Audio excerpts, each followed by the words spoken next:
Hello भाइयों, देखिए ये मेरठ का चौधरी चरण सिंह विश्वविद्यालय।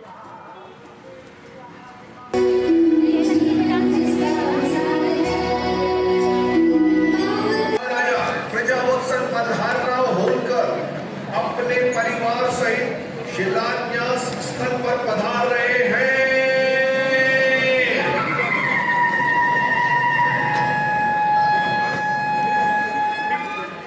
आज की शिलान्यास विधि रानी साहिबा के शुभ हाथों से होगी पंडित जी।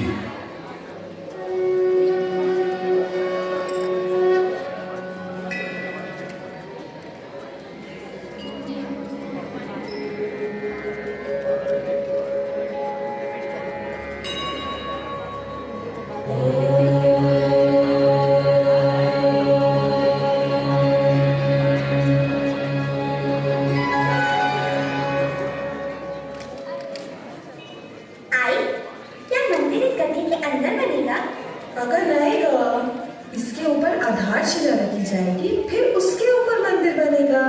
आई, लेकिन इस गड्ढे के अंदर तो पानी है। पानी कहाँ से आया इसमें? पानी है मतलब इस जमीन के नीचे पानी का कोई स्रोत है। हाँ, पानी? फिर तो यहाँ कुआं बनना चाहिए।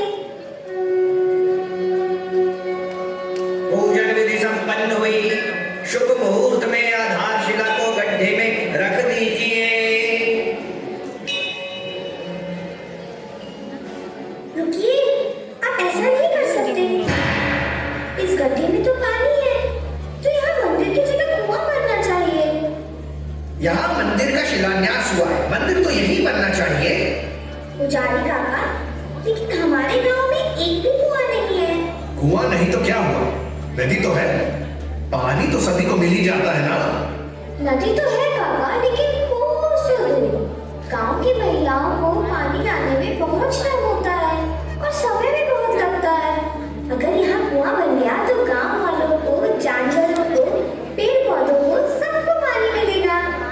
बहस मत कर लड़की, मुहूर्त निकला जा रहा है। रानी साहिबा, आप शिला पर हाथ रख दीजिए। मान जाइएगा रानी साहिबा, आप तो जानती हैं, जल है तो जीवन है। मंदिर तो हर जगह बन सकता है रानी साहिबा, लेकिन कुआं नहीं। जिद मत कर लड़की, मुझे अपना काम करने दे। फिर यहाँ नीम की पूजा भी हो चुकी है। तो क्या हुआ पुजारी काका, फिर से पूजन कर लेंगे। पत्थर यहाँ से उठाकर वहाँ रख देंगे। ये गुड्डे गुड़ियों का खेल नहीं है, ये भगवान का स्थान है। इसी जमीन पर नारायण शिला रखकर पूजा की है हमने। इस शिला को हटाना मतलब भगवान के सामने से प्रसाद रखकर हटा देना। अनर्थ हो जाएगा। भगवान को नाराज करना है क्या? पर भगवान नाराज क्यों होंगे रानी साहिबा? ये तो लोगों की सेवा का काम है। यहाँ कुआं बनने से लोगों को पानी मिलेगा और खुशी भी। भक्तों को खुश देखकर भगवान भी खुश हो जाएंगे, है ना? सच्ची तो कह रही है पाटिल साहब की मुंगी। गांव में कुआं बन जाए तो पानी की समस्या खत्म हो जाएगी और फिर हमें इतनी दूर नदी से पानी भी भरकर नहीं लाना पड़ेगा। मान जाइएगा रानी साहिबा, यदि आप बोलोगी तो सब बात मान जाएंगे। ये मंदिर का मामला है, इस तरह निर्णय नहीं बदलते। ये सच है कि गांव में कहीं पानी नहीं निकला और मंदिर के लिए भी इससे शुभ स्थान कहीं नहीं मिला, इसलिए मंदिर तो यही बनेगा। अपनी सुविधा के लिए हम ईश्वर का निरादर नहीं कर सकते। निरादर कैसा सरपंच काका? दूसरे की परेशानी को समझना और उनके लिए सुविधा जुटाना ईश्वर का आदर करना ही तो है। हम सब यहाँ इस बच्ची से बहस करने नहीं आए हैं। मंदिर यही बनेगा, किसी दूसरी जगह का चुनाव करना असंभव है। बिल्कुल संभव है, ये विचार अति उत्तम है। इतनी छोटी सी बच्ची और इतनी बड़ी सोच। भगवान तो बोल नहीं सकते, इसलिए वो इस बच्ची के मुख से बुलवा रहे हैं। सच्ची कह रही हो तुम, पूरी धरती भगवान का घर है, वो कहीं भी विराजमान हो सकते हैं। और रही नादर की बात, तो हमें नहीं लगता अपने भक्तों को तड़पता देख ईश्वर को खुशी मिलती होगी। और रही बात मंदिर की, तो वो कहीं भी बने, भगवान क्यों नाराज होंगे? इसलिए मैं मल्हारराव होलकर ये घोषणा करता हूं कि आज निर्माण कार्य अवश्य शुरू होगा, लेकिन मंदिर का नहीं, कुएं का।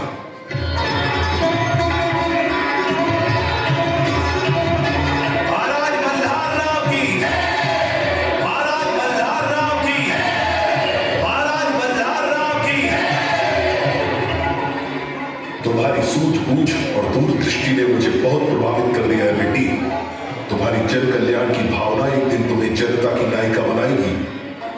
अक्षरैया सौभाग्य मालवा राज्य को ही प्राप्त होगा। पंडित जी, अहिल्या का विवाह युवराज के साथ होगा। मुहूर्त निकाला जाए।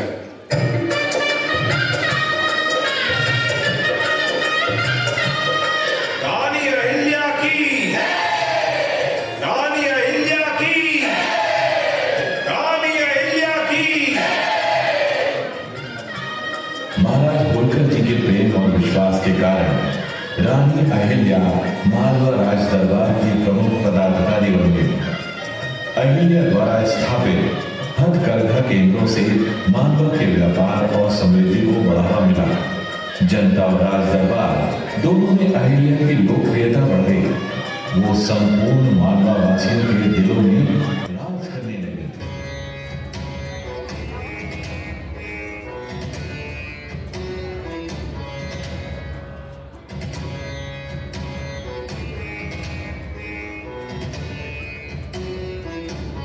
महाराज की जय हो। महाराज, कुछ बुनकर महिलाएं आपके दर्शन करना चाहती हैं। उन्हें सम्मान पूर्वक अंदर आने दिया जाए।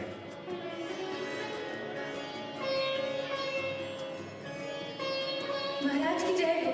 महाराज, हम आपको कुछ भेंट देना चाहते हैं। महाराज, हमारा सौभाग्य है जो आपने इसे स्वीकार किया। वाह, इतनी सुंदर साड़ियां हमने कार्यशाला में अपने हाथों से बनाई है महाराज। कार्यशाला में। जी महाराज, हथकरघा उद्योग चलाकर छोटी रानी जी ने हम पर बहुत उपकार किया है। 2 वर्ष पहले मेरे पति की मृत्यु हो गई थी। हमारा परिवार दाने दाने के लिए तरसने लगा था, लेकिन हथकरघा ने थारी को सहारा दे दिया। अब हम घी लगाकर रोटी खाने लगे हैं महाराज। आजीविका का साधन मिलने से हमारे परिवार में शांति और खुशहाली आई है। धागों के ताने बानों ने हमारी उलझन को सुलझा दिया है महाराज। हमारा जीवन हरा भरा हो गया। प्रजा का सुखी राजा की सबसे बड़ी सफलता है। महाराज, छोटी रानी जी दया की देवी हैं, कला की पारखी हैं, गुणों की खान हैं और हमारे लिए वरदान हैं। नहीं नहीं, ये सब तो बाबा साहेब के आशीर्वाद का फल है। जीती रहो अहिल्या। मालवा में चारों ओर सुख और समृद्धि की बातें सुनकर मुझे लगता है कि हमें अपने राज्य की सीमाओं को चारों ओर फैलाना शुरू कर देना चाहिए। तुम्हारी इस संबंध में क्या राय है अहिल्या? राज्य के आर्थिक विकास का सबसे बड़ा साधन व्यापार ही होता है। अपने हथकरघा उद्योग द्वारा निर्मित वस्त्रों की बाजार में बहुत मांग है। यदि हम उत्पादन बढ़ाते हैं तो लाखों लोगों को रोजगार मिलेगा। मालवा की कलाओं को प्रोत्साहन और इसके द्वारा सीमाओं के विस्तार में भी मदद मिलेगी बाबा साहेब। सीमाओं का विस्तार वस्त्रों से नहीं होता अहिल्या, इसके लिए शस्त्र उठाने पड़ते हैं।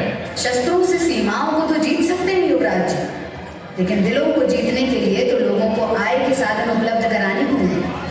तो आप क्या चाहती हैं कि राजा अपने राज्य का विस्तार न करे? विस्तार से ज्यादा हमें विकास पर ध्यान देना चाहिए। जब हमारे उद्योग और व्यापार की सौरभ सभी दिशाओं में फैलेगी तो निसंदेह दूसरे राज्य व्यापार करने के लिए हमसे जुड़ जाएंगे और यही होगा सही मायने में राज्य का विस्तार।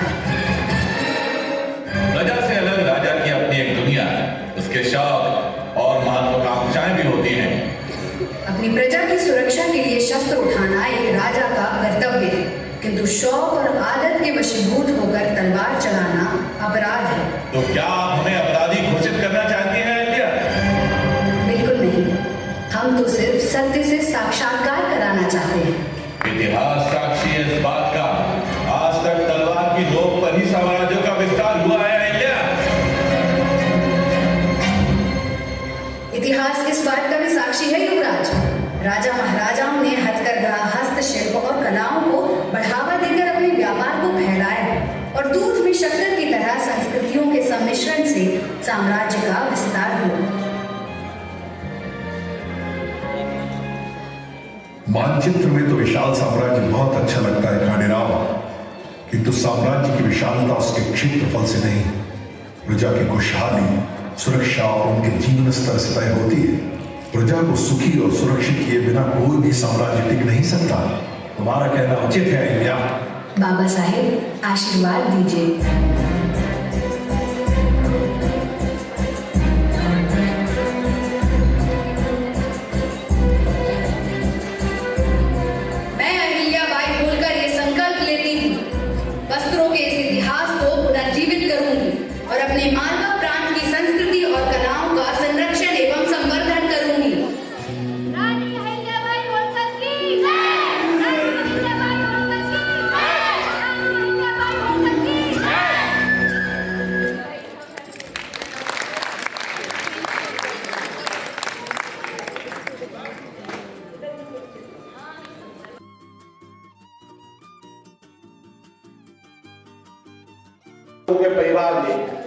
व्यक्तिगत रूप से आप में और राष्ट्र में एक बड़ा संदेश देना चाहते हैं।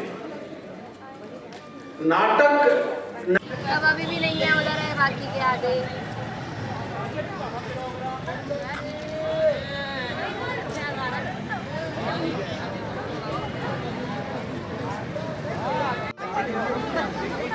सब लोग कहाँ? सब लोग आ जाओ, सब लोग आ जाओ।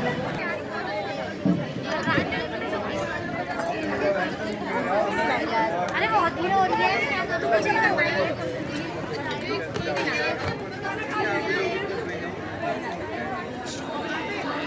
ढूंढ रहे हैं, वही तो ढूंढ रहे हैं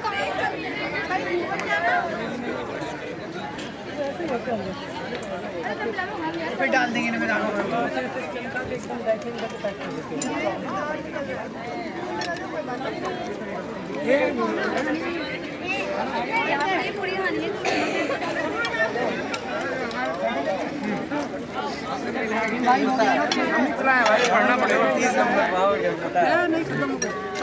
क्या देख ले जाएगा, मुश्किल है।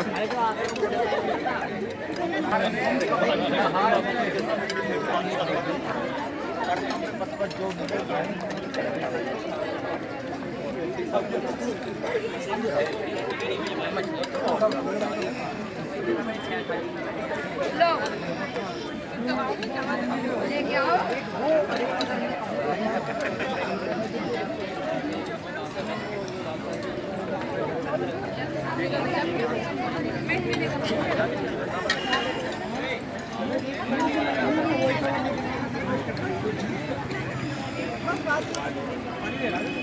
सर यहाँ तो वही सब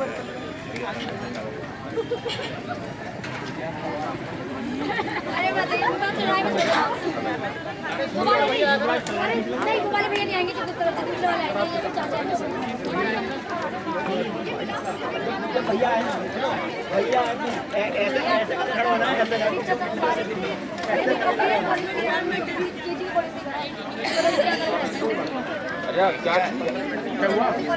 नाम क्या है? नाम क्या है? अंकित भैया आगे